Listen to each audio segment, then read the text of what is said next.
सवाल ये पूछूंगा आपसे कि आपने माशाल्लाह डच गायें इंपोर्ट की। सर कितनी गायें इंपोर्ट की थी आपने? सर हमने 2020 में 30 एनिमल इंपोर्ट किए थे। ठीक है जी। बूबीटेक के प्लेटफॉर्म से। ठीक है जी। फायर पे जाते हैं, जेके पे जाते हैं, आपको अपनी हिफर उनसे कम तो महसूस नहीं सर, बिल्कुल हमारी हिफर्स बिल्कुल आउट क्लास हिफर्स। और आप ये देख लीजिएगा इंशाल्लाह अजीज, ये चीज ऑन रिकॉर्ड है। अब सितंबर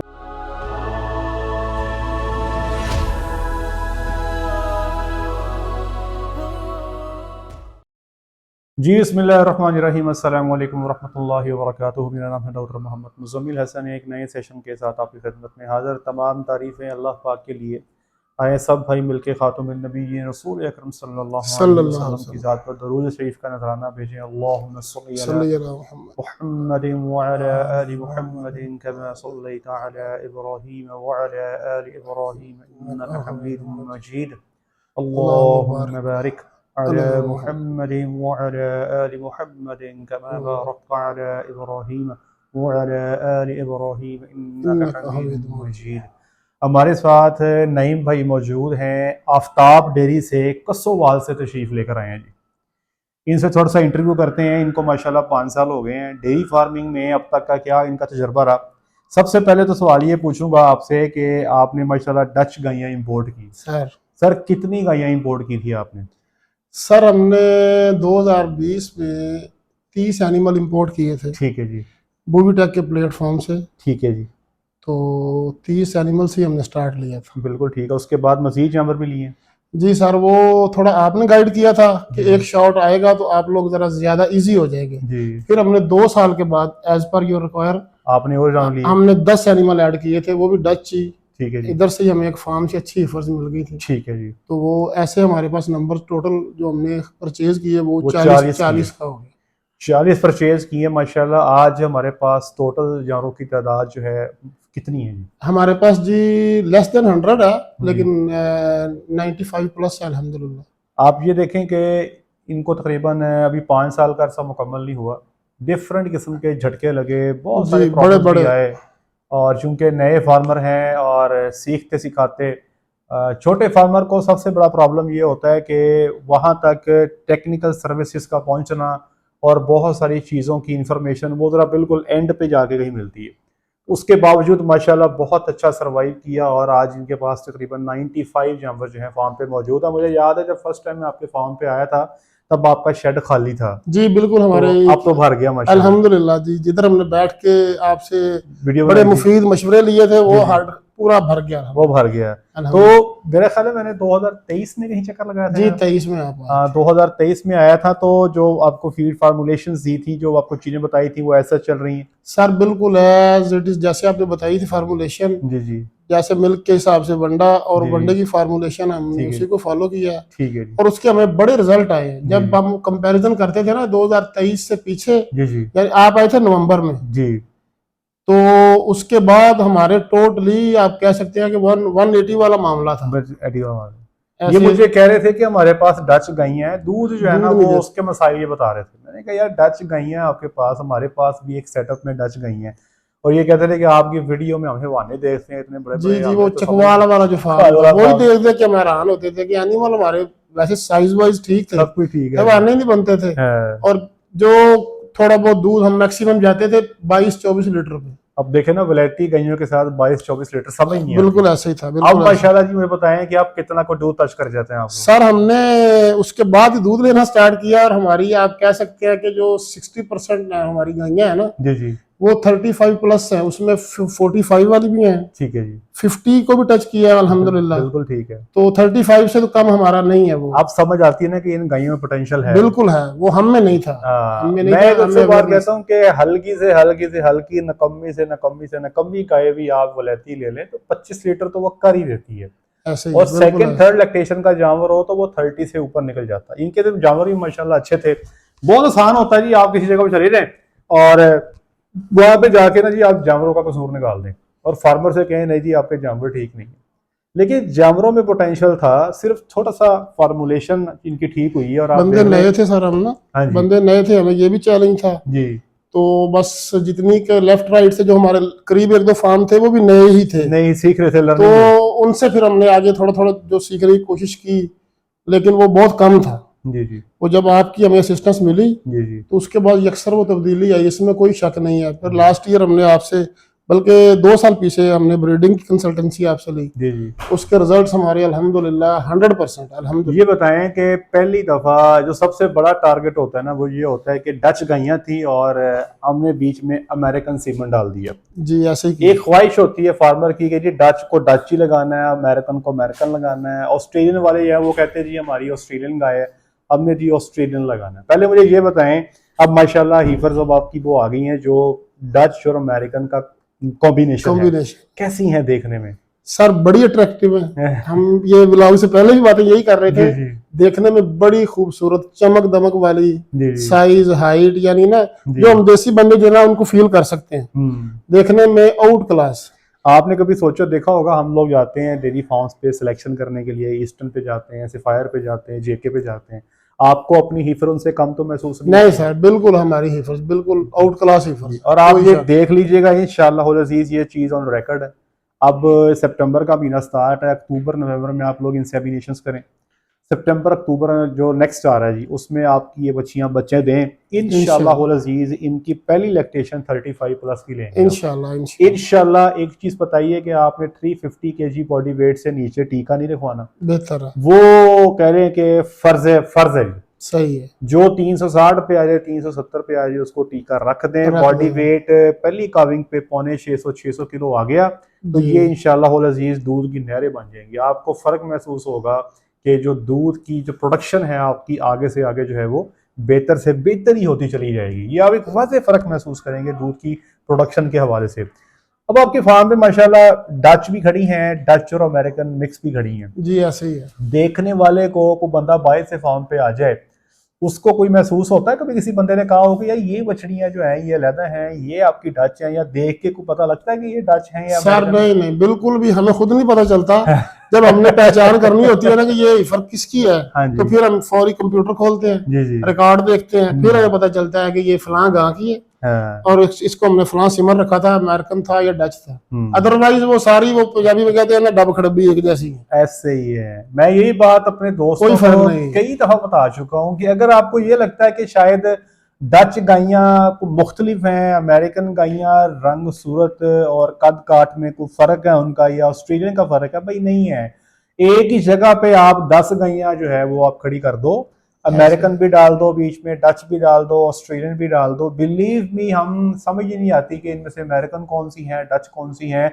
लोग अजीबो गरीब किस्म के टोने टोट के बना के बैठे हुए हैं। कुछ जो रेड कलर की नजर आती है उसको डच कह रहे हैं, ऐसे ही है, ठीक है कि ये डच है, रेड कलर दी, रेड कॉन्शियस भी है, रेड कॉन्शियस बहुत ज्यादा। लोग कहते हैं कि रेड कलर में पता नहीं क्या है। हाँ, खूबसूरती है नो डाउट, लेकिन वो हमारा मकसद दूध लेना है। हमारा तो दूध का काम है जी, रेड गाय के दूध का कोई ज्यादा पैसे तो मिलते नहीं है, रेट तो वही लगना है।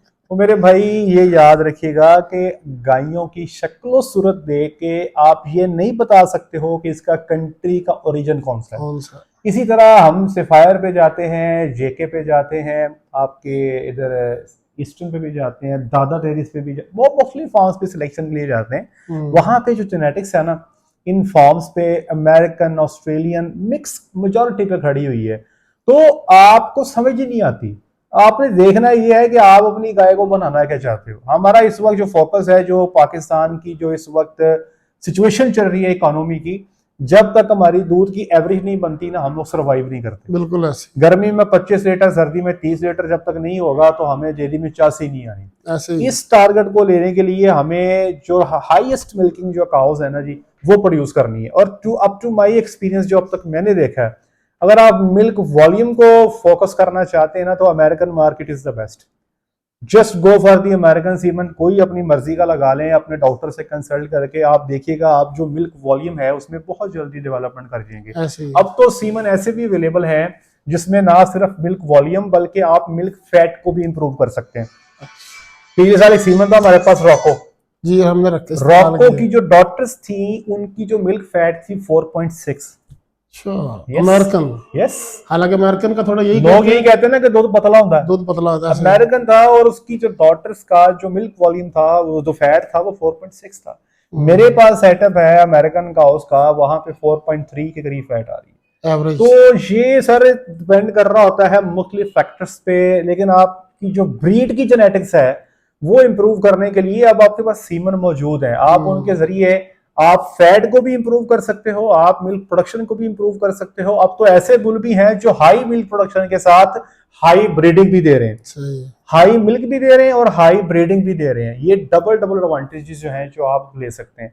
इसलिए इन चक्करों में ना पड़े कि डच है, अमेरिकन है, ऑस्ट्रेलियन है। आपको जो बुल पसंद आए उसको अपने जानवर में रखवा दें। अब इनकी मिक्सिंग होती है, होने दे, कोई फर्क नहीं पड़ता। अमेरिकन रखी है आपने, आपको कोई डच बुल पसंद आया रख दो। ऑस्ट्रेलियन रखी है आपने, आपको कोई अमेरिकन बुल पसंद आ गया रख दो। बुल की चॉइस करें, ना कि कंट्री ऑफ ओरिजिन की चॉइस करें। ये मैं अक्सर बात कहता हूँ, इनको मैंने ये बात समझाई थी 3 साल पहले, इनको समझ आ गई और आज माशाल्लाह हैप्पी हैं, खुश हैं। और इंशाल्लाह जब प्रोडक्शन में जानवर आ जाएंगे ना और भी ये खुश हो जाएगी इंशाल्लाह।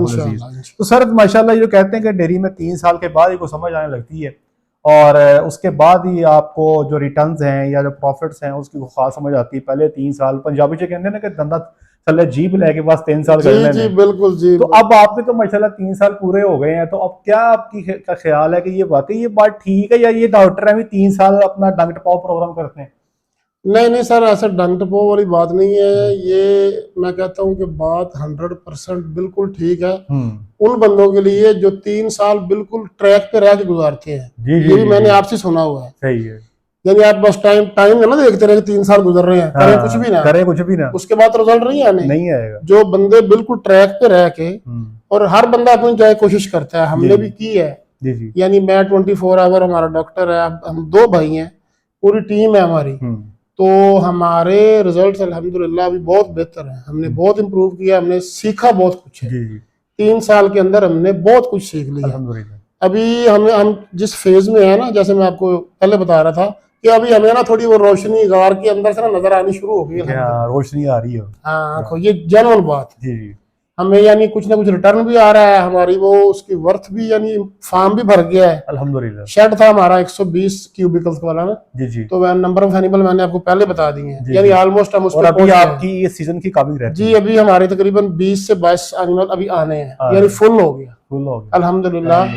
तो अभी हमारी नेक्स्ट प्लानिंग, वो आप कहते होते हैं कि या हर्ड को स्टॉप कर दें या फिर नया शेड लगा दें जी या सेल पे जाएं। यानी यही बातें तो ये सारा हमारा जो है इंशाल्लाह वो इसी प्लानिंग में गुजरना है जी। तो आप क्या इरादा आपका, इसको आगे बढ़ाएंगे? सर हमारा इरादा है इंशाल्लाह हम इसको एक दफा ना इसको थोड़ा आगे लेके जाना 250 की तरफ। बिल्कुल ठीक है। ऐसा ही एक शेड और लगाना पड़ेगा, ऐसा ही एक शेड और खड़ा करेंगे। बिल्कुल ठीक है जी। तो हमारी प्लानिंग यही है। बाकी एक मेरी गुजारिश होगी आपसे कि इसको जब बढ़ाए ना आप, तो हर्ड का बैलेंस नहीं आउट होने देना। हर्ड के बैलेंस से मुराद ये है सर कि मिसाल के तौर पे आपके पास 100 गायें हो गई जी सर, गर्मी के मौसम में 38 से 40 और सर्दी के मौसम में 40 से 45 आपके जानवर मिल्किंग में होने चाहिए। फिर आप ये परसेंटेज आपकी लाजमी हो। ऐसा ना हो कि आप हर्ड को ऐसे बढ़ाएं कि मिल्किंग में जानवर जो है ना हर 100 पे कम होते जाएं, उससे फिर जो है ना हार्ड का जो बर्डन है ना फिर वो आपके ऊपर है, फिर बैग वापस चला जाना, पहले वाले सालों में पड़नी शुरू हो जाती है, जेब तो पैर लग जाते हैं। 38 से 40% मिल्किंग में गर्मी में 40 से 45% आपकी सर्दी में टारगेट रखें 30 लीटर का और गर्मी में टारगेट रखें 25 लीटर का। और मैं आपको एक इंटरेस्टिंग बात और बताता हूँ सर, ये जो मेरे कॉर्पोरेट सेक्टर के भाई है ना, वो शायद मेरी बात सुन के ना हंस रहे होंगे जी जी कि डॉक्टर साहब क्या अजीबोगरीब बातें कर रहे हैं कि 30 लीटर का टारगेट सर्दी का। सर ये 36-37 पे खड़े होते हैं, ऐसे ही है कॉर्पोरेट सेक्टर। इतना मैक्सिमम इतना 36-37 लीटर की एवरेज 2,500 हजार जानवर मिल्किंग में ले रहे हैं। देख लें कि वो अपनी जेनेटिक्स को कहाँ ले गए। बिल्कुल ऐसे एक डेफिनेटली सर उनका TMR का, उनकी क्वालिटी बहुत फर्क है।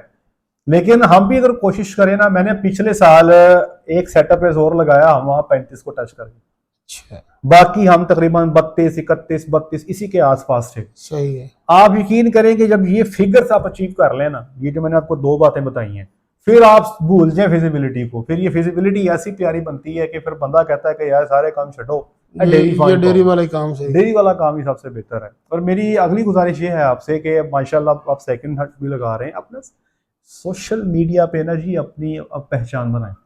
बिल्कुल सही कहा आप। ठीक है जी। मिसाल के तौर पे चलेंगे, आपसे मैं बात करता हूँ, आप अगर मिसाल के तौर पे फैसला करते हैं जी हमने गायें सेल ही करनी है जी जी, अब आपको सेल करना एक छोटा सा चैलेंज होगा जी, ऐसे ही। क्योंकि आपने, हमारे उस्ताद कहा करते थे जंगल में मोर नाचा किसने देखा।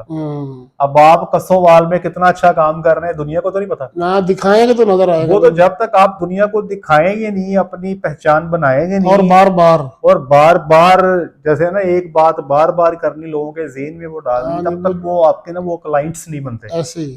तो ये भी मेरी गुजारिश है कि अपना एक आफ्ताब डेयरी का फेसबुक पेज बनाएं, उस पर कुछ अवेयरनेस भी दे रहे हैं, कुछ वैक्सीन कर रहे हैं, अपना एक्सपीरियंस शेयर करें, अपने एक्सपीरियंसेस शेयर। देखिए मैं एक बात बताऊं, बहुत ही नेकी का काम हो जाए कि अगर आप अपने अच्छे और बुरे दोनों एक्सपीरियंस शेयर करें। अब वो भी तौर पे होता है ये कि हम सिर्फ अपने अच्छे एक्सपीरियंस शेयर करते हैं, पॉजिटिव चीजें बता देते हैं, नेगेटिव चीज जैसे मिसाल के एक फार्म है जी, वहां पे कोई डिजीज आ गई, उस बेचारे का कुछ नुकसान हो गया। अब हमारी कोशिश ये होती है फार्म्स पे कि यार ये किसी को पता ना लगे, तो लोग कहेंगे यार ये कैसे इनकी मैनेजमेंट है, ऐसे बंदे। हालांकि देखो जी सारी वैक्सीनें करने के बावजूद बंदा फंस जाता। इस दफा बहुत सारे फार्म में जानता हूं जहां पे बेफ का मसला बना, वैक्सीनें बार बार करने के बावजूद आए हैं, बिल्कुल मसला। अब इसमें उनकी मिसमैनेजमेंट तो नहीं काउंट होती ना, बस अल्लाह की तरफ से इशू बन गया।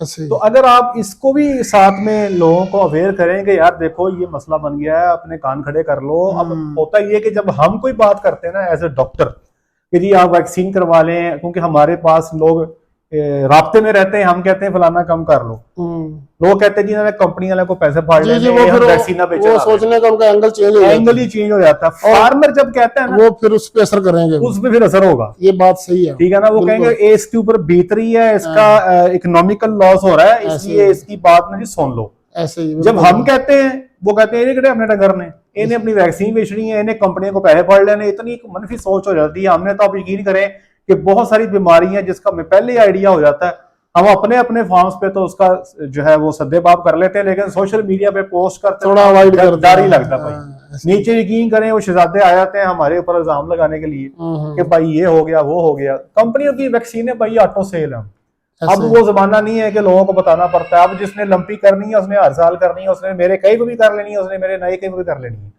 बेफ की वैक्सीन है, एचएस की एफ, ये ऑटो पे लगी हुई है भाई। वैक्सीनें जो है कंपनी की ऑटो सेल पे आ गई हैं। अब शायद वो जो कंपनी के नुमाइंदे हैं ना उनकी सेल में भी काउंट नहीं होती, क्योंकि ऑटो सेल पे आ गई है।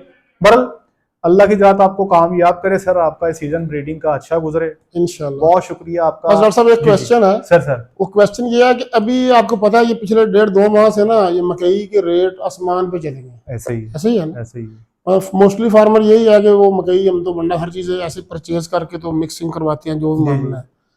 तो आप हम इन बातों से पीछे बात कर रहे थे फैट की, एलआर की, बुल्स के हवाले से ना, अगर किसी फार्मर की, जैसे कि मैं भी थोड़ा मुतासर हूँ गर्मियों में ना, फैट डाउन रहती है, हमें मकई 4,000 4,500 में मिल रही है और गंदम हमारे घर में इतनी पड़ी है कि वो रोल रही है। तो हम उसको मतलब फार्मूलेशन ऐसी है कि हम उसको गंदम ऐड करें सर, ताकि थोड़ा इकोनॉमिकली हमारा वो, और जो मकई है ना जी, ये दोनों एक दूसरे का ऑल्टरनेटिव है, मुतबादल है। सही है। गंदम में भी स्टार्च बहुत अच्छी है, मकई में भी स्टार्च 70% के आसपास है दोनों में, अच्छा करीब है। जो गंदम की प्रोटीन है वो मकई से 4% ज्यादा है। सही है। गंदम को थोड़ा सा आपको एहतियात से खिलाना होता है।